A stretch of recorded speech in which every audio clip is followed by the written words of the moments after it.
आज आम लोभी गधियार कहानी जानिबा। गाँव में जड़े मधु बोलिक जड़े मेषपाड़क थाए। से अनेक गुड़िक मेढ़ा पाली थाए। मेढ़ा गुड़िक सब खाद्यपाई से जंगल को लेकिन जाए।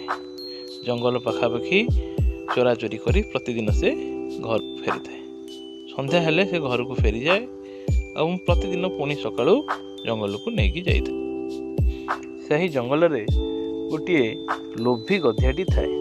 सी सब अति सहज खाद्य मिल से सब से चेष्टा करता है। ये भाव में से सब लक्ष्य रखी था मेढ़ा गुड़ी को खायापी। दिने से गोटे उपाय चिंता कला। से भाविला मु मेढ़ा मान भितर रही मेढ़ा गुड़ी को सहजरे खाईदेवी। तापर से गोटे मेढ़ा चमड़ा खोजार लगिला। दिने ताको से मेढ़ा चमड़ाटी मिलगला। तापर से मेढ़ा बड़ी निज देह पर चमड़ाटी की लगाई मेढ़ा परी अभिनय करने को लगिला। यह परदिन मधु पुणी तार मेढ़ा गुड़ी को नहीं जंगल को आसिला। जंगल रे मेढ़ा गुड़ी को छाड़ी दे से टिके सोई पड़िला। यही समय गधियाटी मेढ़ा रूप धरी से दल में पशिया चेष्टा कला।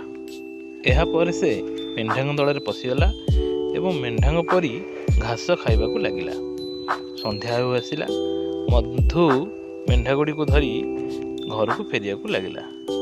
तांको सहित गधियाटी मेढ़ा सहित घर को पलि आसला। यापर मधु मेढ़ा गुड़ी को गुहाड़े रखीदे बाट बंद करदेला। कौन मेढ़ा जपरी बाहर को न आसीपर भितर गधियाटी से भितर फसीगला। गधिया बाहर को बाट पाइला ना। से कौन कर उपाय पाइला ना। यही दिन मधुगर को किसी तार बंधु आसी था। से खाद्यपाई गोटे मेढ़ा रोषे करने चेष्टा कला। मेढ़ा दल गोटे मेढ़ा नहीं रोषे कला। किंतु से मेढ़ा नथिला, से थिला सही गधिया। गधिया तार लोभ एवं सहजरे मांस खाया बुद्धि जो मला।